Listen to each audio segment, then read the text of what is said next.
देखे कई चेहरे जहां में मगर, देखे कई चेहरे जहां में मगर, एक तेरे ही चेहरे पे प्यार आया, प्यार आया, प्यार आया। हेलो दोस्तों आज हम इस वीडियो में लेके आए हैं वास्तविक संख्या का कुछ इम्पोर्टेंट ऑब्जेक्टिव पर्स जो आपके क्लास 10th एग्ज़ाम के लिए इम्पोर्टेंट हो सकते हैं। तो चलिए डिस्कस करते हैं। और हाँ, इससे पहले कि आपने इससे पहले वाली वीडियो अगर नहीं देखे हैं, पूरा फार्मूला का वीडियो डाले हैं, नहीं देखे हैं तो आप जाके वहाँ देख लीजिए पूरा फार्मूला, ताकि आपको ये समझने में कोई परेशानी नहीं होगी। और चैनल पर पहली बार आए हैं तो इस चैनल को लाइक, सब्सक्राइब और शेयर कर दीजिए। तो चलिए स्टार्ट करते हैं। ये वास्तविक संख्या का ऑब्जेक्टिव प्रश्न है। तो सबसे पहला प्रश्न है, सबसे छोटी अभाज्य संख्या है, सबसे छोटी अभाज्य संख्या है। और आप लोग कॉपी पेन लेके बैठिए, नोट करते चलिए। बहुत ही इंपॉर्टेंट प्रश्न है आपके एग्जाम में के दृष्टिकोण से। सबसे छोटी अभाज्य संख्या है। ऑप्शन पहला दिया गया है 2, दूसरा 3, तीसरा ऑप्शन दिया गया है 0 और चौथा ऑप्शन दिया गया है 1। बताइए आप लोग इसका जवाब क्या होने वाला है। तो देखिए, अभाज्य संख्या किसको कहते हैं पता है आपको? नहीं पता है तो देखिए, ये तो छोटी छोटी बात है। अभाज्य संख्या जो एक और स्वयं के अलावा किसी अन्य संख्या से विभाजित नहीं होता है, उस संख्या को क्या कहते हैं हम लोग? अभाज्य संख्या। अभाज्य संख्या तो क्या है? सबसे छोटी अभाज्य संख्या। तो छोटी अभाज्य संख्या 2 है। 2 ये खुद से भाग लगेगा 1 से, उसके अलावा किसी से नहीं। उसके बाद 3, उसके बाद 5, उसके बाद 7, इस टाइप से ये सब क्या है? अभाज्य संख्या है। तो हमसे पूछा गया है जो सबसे छोटी अभाज्य संख्या बताइए। तो सबसे छोटी कौन है अभाज्य संख्या? यहाँ पर देखिए 2 है, तो इसका आंसर हो जाएगा ऑप्शन ए यानी 2। एक बात और, इसमें क्वेश्चन ऐसे भी पूछा जा सकता है तो सबसे छोटी सम अभाज्य संख्या, तो भी इसका आंसर क्या हो जाएगा? 2। आप लोग यहाँ देख सकते हैं, यहाँ ये सम भी है, ये 2 जो है सम भी है और अभाज्य संख्या भी है। इसीलिए इस टाइप का क्वेश्चन जो है ना बहुत ही इंपॉर्टेंट माना गया है। काहे कि इसमें 2 रंग का क्वेश्चन पूछ देता है। सबसे छोटी अभाज्य संख्या तो भी आंसर 2 होगा, और सबसे छोटी सम अभाज्य संख्या बोलेगा तो भी आंसर क्या हो जाएगा? 2 ही रहेगा। तो चलिए इस क्वेश्चन का आंसर ये। दूसरा क्वेश्चन है, √8 है 1। पहला ऑप्शन है पूर्णांक संख्या, दूसरा है परिमेय संख्या, तीसरा है अपरिमेय संख्या, चौथा है इनमें से कोई नहीं। तो आप लोग को पता है ये रूट के अंदर में जो भी रहता है अपरिमेय होता है, लेकिन ऐसा ध्यान रखिए जो रूट से बाहर निकल जाएगा तब वो क्या हो जाएगा? परिमेय हो जाएगा। जैसे यहाँ पर देखिए 4 है, इसका वर्गमूल करेंगे तो 2 आ जाएगा। अगर √49 है तो इसका वर्गमूल करेंगे तो 7 आ जाएगा। लेकिन 8 का वर्गमूल निकलेगा, ये 8 जो है रूट से निकल पाएगा? तो रूट से ये नहीं निकल पाएगा, और रूट से जो नहीं निकलता है उसको हम लोग क्या कहते हैं? अपरिमेय संख्या कहते हैं। तो इसका आंसर क्या हो जाएगा? सी, ऑप्शन सी अपरिमेय संख्या इसका आंसर हो जाएगा। चलिए देखिए अगला क्वेश्चन, देखिए जल्दी इसको करके बताइए। का संख्या 196 के अभाज्य गुणनखंडों की घातों का योग बताना है। बहुत ही आसान क्वेश्चन है और बहुत ही इंपॉर्टेंट है। चलिए इसको करके देखते हैं। तीसरा नंबर क्वेश्चन है, जो 196 का अभाज्य गुणनखंड कीजिए। तो सबसे पहले 196 का अभाज्य गुणनखंड यदि हम करते हैं तो यहाँ देखिए 2 से कीजिए तो हो जाएगा 2 9 18, 2 8 16। फिर 2 से कीजिए तो 2 दूना 4, 2 8 2 9 18 आ गया। यहाँ देख रहे हैं 2 से कीजिए तो 2 9 18, 1 2 8 16। फिर 2 से कर दिए तो 2 का पावर कितना हो गया? यहाँ पर 2, यहाँ हो गया 2 चौक, यहाँ 4 ना होगा 2 चौक 8, और यहाँ होगा 2 9 18, और फिर 7 से 7 7 49। तो यहाँ हम गुना करके देखें तो 2 का पावर 2 कितना बार है? 2 बार, तो यानी 2 का पावर 2। यहाँ 7 कितना बार है? 2 बार, तो यहाँ 7 का पावर 2। हमसे बोला अभाज्य जो गुणनखंड हुआ ना, इसका जो घात है उसका योग बताना है। तो इसका घात कितना है? 2 का घात 2 है, 7 का भी घात क्या है? 2 है। तो दोनों को जोड़ दीजिएगा ना जनाब, तो क्या हो जाएगा? 4। 2 और 2 को जोड़ेंगे तो 4 नहीं होगा। तो चलिए कहाँ दिख रहा है, ऑप्शन बी में, यही हमारा क्या हुआ आंसर। अब देखिए अगला प्रश्न, अगला प्रश्न है यदि a तथा 18 का HCF 36 है तथा a तथा 18 का HCF कितना है 2 है, तो a का मान बताइए ना, a का मान बताइए ना, बताइए जल्दी जल्दी बताइए। चलिए कहा a गुने 18, आप लोग से नहीं ना बनेगा आप लोग। चलिए a गुने 18 हम लोग फॉर्मूला वाला वीडियो में बताए हैं, जो दो संख्याओं का गुणनफल बराबर HCF गुने LCM होता है ना, आप देख सकते हो वहाँ जाके। तो यहाँ बोला a तथा 18 का LCM, यानी a भी एक संख्या है और 18 भी एक संख्या है, ये दोनों का जो गुणनफल बराबर क्या होता है HCF गुने LCM, HCF गुने LCM होता है। ठीक, मतलब a भी एक संख्या 18 भी एक संख्या है। तो हम फॉर्मूला जानते हैं जो दो संख्याओं का गुणनफल बराबर HCF गुने LCM होता है। तो यहीं देखिए यहाँ a भी एक संख्या 18 भी एक संख्या है, तो a और 18 ये दोनों को गुना किए और इसके बराबर में लिख दिए HCF गुने LCM, क्योंकि फॉर्मूला होता है ऐसा। तो आप यहाँ पर रख सकते हैं a गुने 18 बराबर HCF। आप लोग जवाब नहीं दीजिएगा तो कौन देगा जवाब। HCF कितना है जनाब, देखिए यहाँ पर HCF 2 है, तो यहाँ रखिए 2 गुने LCM बताइए कितना है 36, यहाँ रख दीजिए 36 और a को इधर रखिए और यहाँ हो जाएगा 2 गुने 36, नीचे में गुना में है, इधर जाके भाग में हो जाएगा। 18 दूना कितना हो जाएगा 36 और 2 को 2 से गुना कर देंगे 4। तो ये ऑप्शन 4, मतलब 4 किस ऑप्शन में दिख रहा है, तो ऑप्शन डी में 4 दिख रहा है। तो अगला प्रश्न देखिए 5वां नंबर, कहा संख्या 144/2 का पावर 2 गुने 5 का पावर 7 गुने 7 का पावर 2 का दशमलव प्रसार होगा। ऑप्शन दिया है, पहला शांत है, दूसरा अशांत आवर्ती है, तीसरा शांत एवं अशांत है, चौथा संख्या परिमेय नहीं है। तो आप इसका जवाब दे सकते हैं, है ना। ये शांत है कि अशांत है, आपने पहले चैप्टर में पढ़ रखा होगा। तो चलिए देखते हैं। यहाँ देखिए 441। तो दोस्तों 441 को हम कैसे लिख सकते हैं, 21 गुने 21 ऐसा लिख सकते हैं ना, काहे कि 21 को गुना करेंगे तो 441 होगा। तो ठीक है, लिख दीजिए ना सर, 21 गुने 21 बटे 2 का पावर 2 है यहाँ पर, 5 का पावर 7 है यहाँ पर, 7 का पावर 2 है। आप एक बात बताइए, ये 21 गुने 21 नीचे में 2 का पावर 2, 5 का पावर 7 और 7 का पावर 2 है, इसको हम 2 बार गुना में लिख सकते हैं ऐसा, बिल्कुल लिख सकते हैं। अब यहाँ से काट दो, 7 तिया 21, फिर 7 तिया 21, ऊपर में आ गया हमारे पास 9 और नीचे में हो गया 2 का पावर 2 और 5 का पावर 7। तो हम लोगों ने देखा है अगर अंश बट्टा हर रहता है तो हर के गुणनखंड में 2 और 5 आ जाएगा ना, तो वो संख्या क्या हो जाता है, शांत हो जाता है। इसको आप ध्यान रखिएगा, अगर हर के गुणनखंड में 2 और 5 संख्या आ जाए तो वो संख्या क्या हो जाता है, शांत हो जाता है। तो देखिए यहाँ पर 2 और 5 आया, 2 और 5 आया, इसका मतलब ये संख्या क्या है, आप लोग समझ गए होंगे क्या है।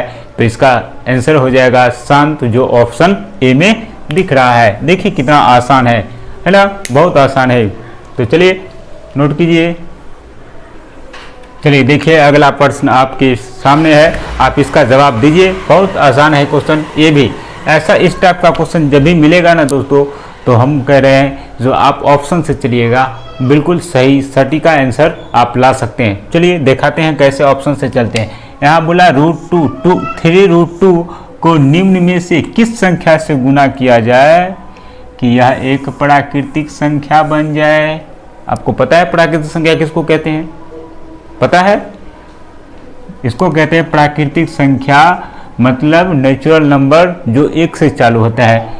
1 2 गिनती की संख्या को 3 4 5 इस टाइप से जो भी होता है, ये क्या होता है, नेचुरल नंबर यानी प्राकृतिक संख्या होता है। तो वही बात बोला है कि 3√2 को किस संख्या से गुना करेंगे जो वह एक प्राकृतिक संख्या बन जाए। तो दीजिए जवाब जल्दी जल्दी। तो ऑप्शन से चलेंगे, पहला ऑप्शन में है 3। अब बताइए दोस्तों, √3 को थ्री रूट टू को अगर गुना करेंगे, पहला ऑप्शन 3 है तो 3 से गुना करेंगे तो हमारे पास निकल के आ जाएगा दोस्तों 3 तिया 9 रूट 2, जो कि एक परिमेय संख्या नहीं है।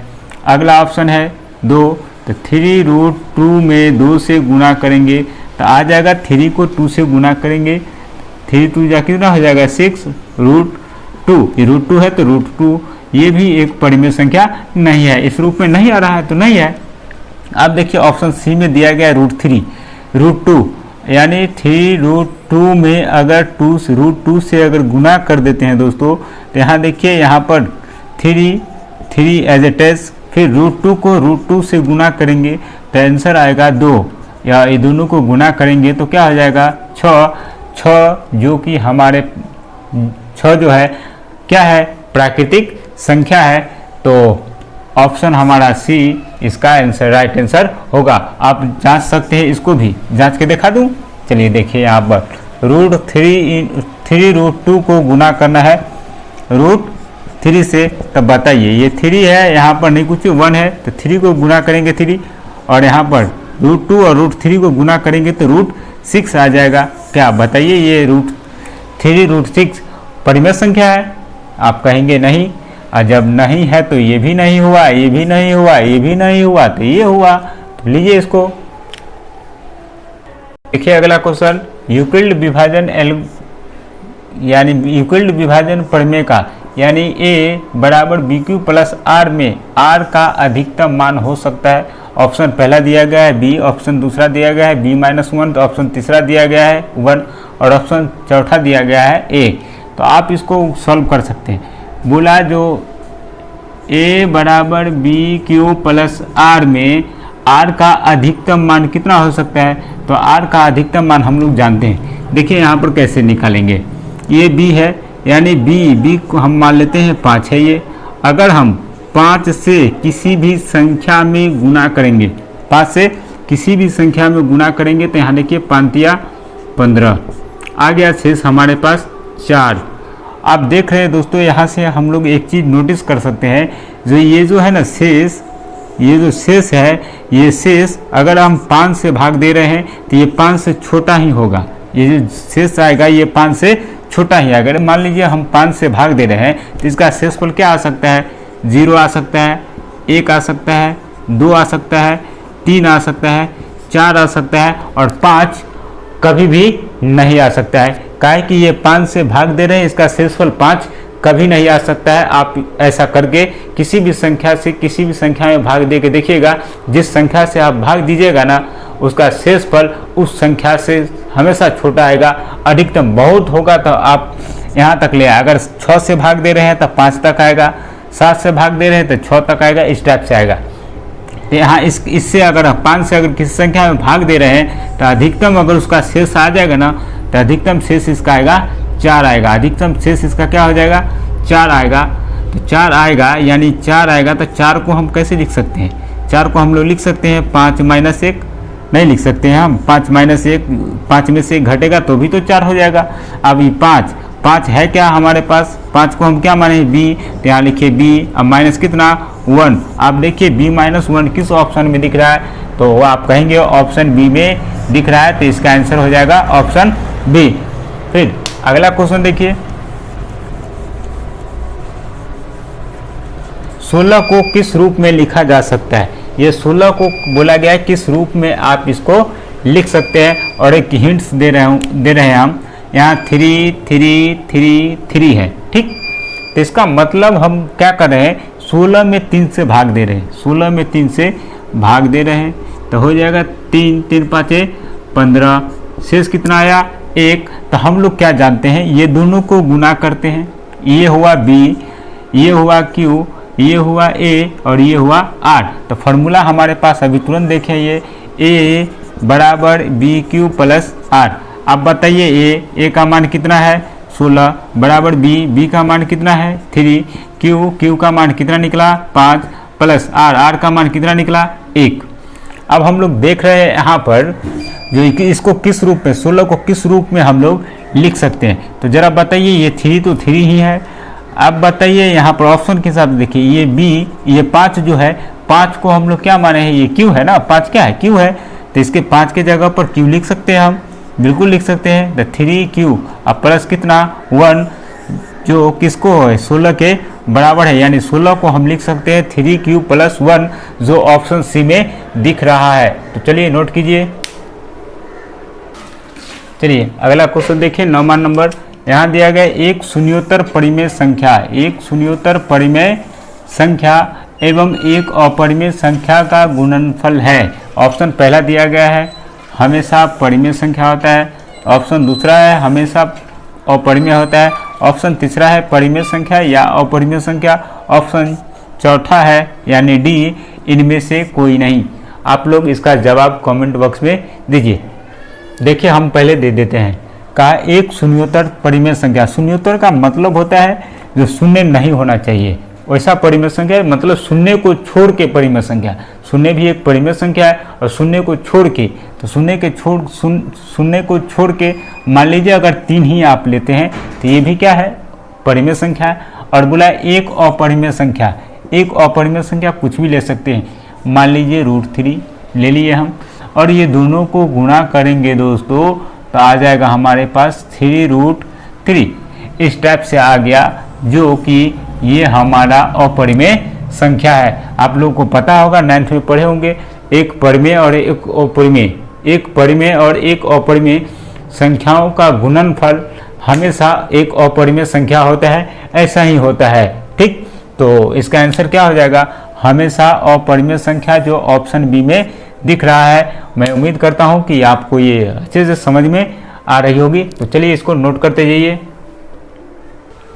चलिए देखिए अगला क्वेश्चन 10 और 11 आप लोग बनाने का प्रयास कीजिए। आप लोग नहीं बनाते हैं तो मज़ा नहीं आता है, आप लोग कॉपी पे नोट करके बनाते चलिए, है ना, ताकि आपका प्रैक्टिस भी बने रहे। आप भी अपने आप को जांच सकते हैं कि कितना नंबर आप ला सकते हैं, और सारा का सारा प्रश्न इम्पोर्टेंट है एग्ज़ाम के दृष्टिकोण से।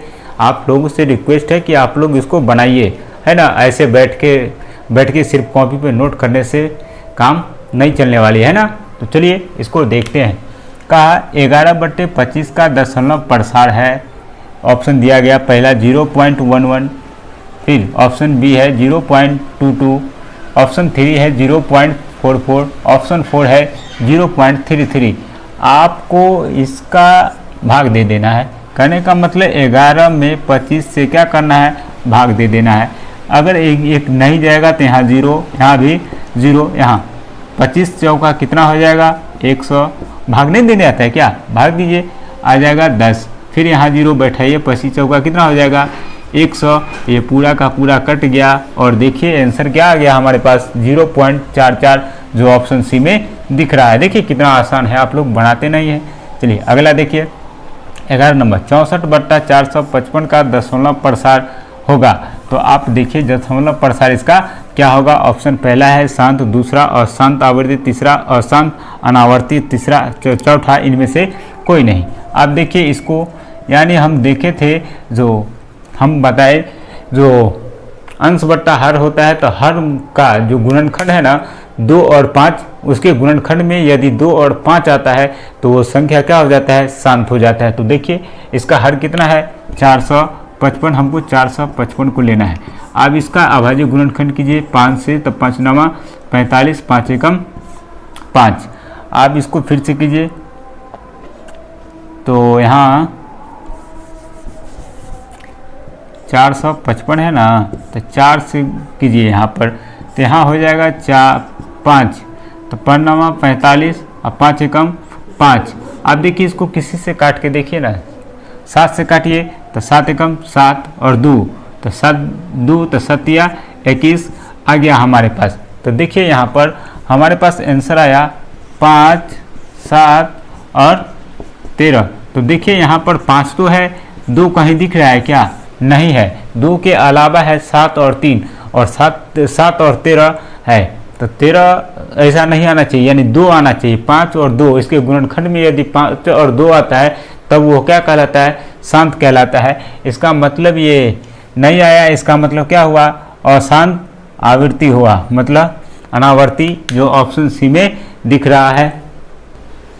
चलिए अगला क्वेश्चन देखिए, यहाँ दिए गए 3 + √3 × 3 - √3 है। ऑप्शन पहला है परिमेय संख्या, दूसरा है काल्पनिक संख्या, तीसरा है परिमेय संख्या और चौथा है इनमें से कोई नहीं। बताइए इसका जवाब क्या होने वाला है।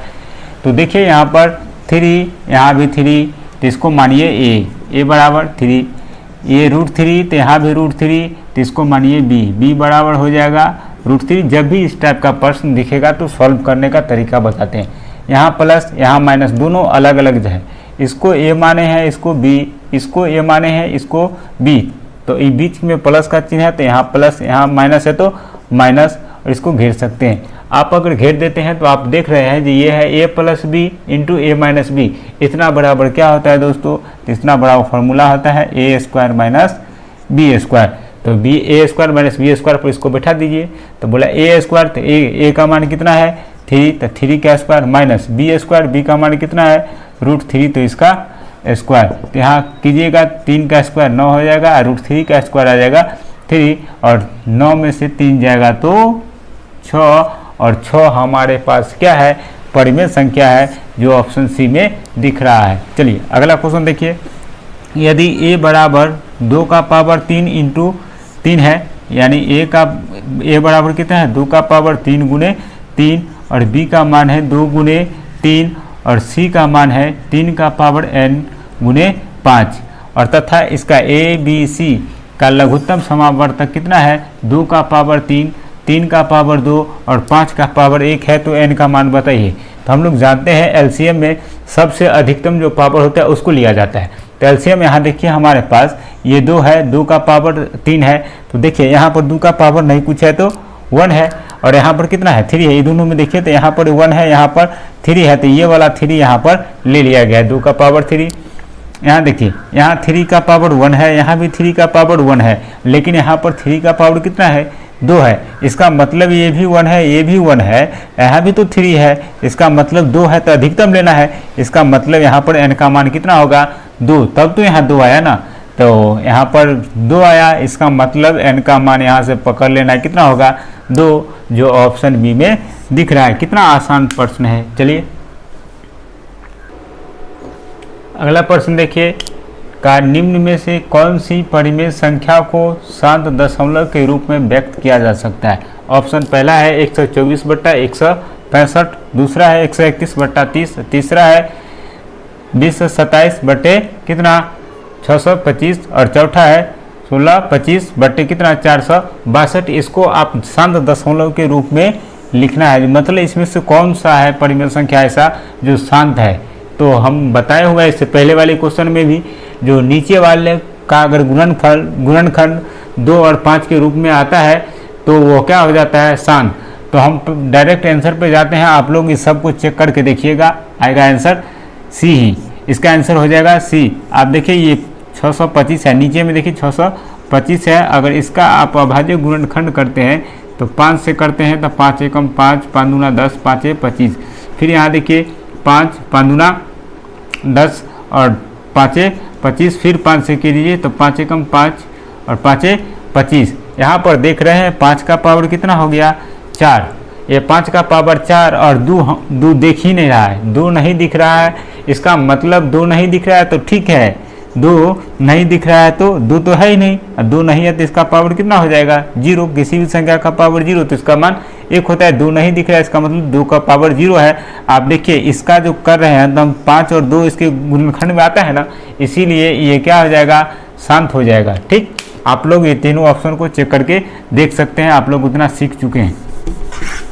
चलिए अगला देखिए, 2 संख्याओं का मौसो 27 है, यानी एचसीएफ बराबर कितना 27 2 संख्याओं का, तथा लसो यानी एलसीएम कितना है 162, और एक संख्या कितना है 54। एक संख्या को मान लेते हैं एक बराबर कितना है 54, तो दूसरी संख्या बताना है, बहुत आसान है ना।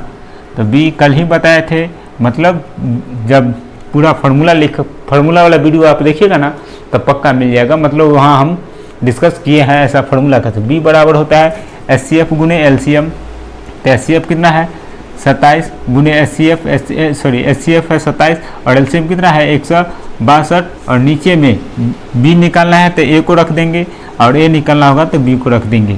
तो यहाँ देखिए, तो इसको जब काटेंगे तो 27 दूना कितना हो जाएगा 54 और 2 से इसमें भाग देंगे तो 2 8 16 2 चौक 2 8 16 2 एकम 2 जो ऑप्शन डी में दिख रहा है। तो इस वीडियो में यहीं तक और 15 प्रश्न आज हम डिस्कस करा चुके हैं और सारा का सारा प्रश्न इम्पोर्टेंट है। हम बार बार कह रहे हैं जो ये इम्पोर्टेंट प्रश्न है आप इसको कॉपी में नोट कर लिए होंगे तो इसका आप बार बार प्रैक्टिस करेंगे। तो फिर मिलते हैं अगले वीडियो में, तब तक के लिए बाय और मन लगा के पढ़िए।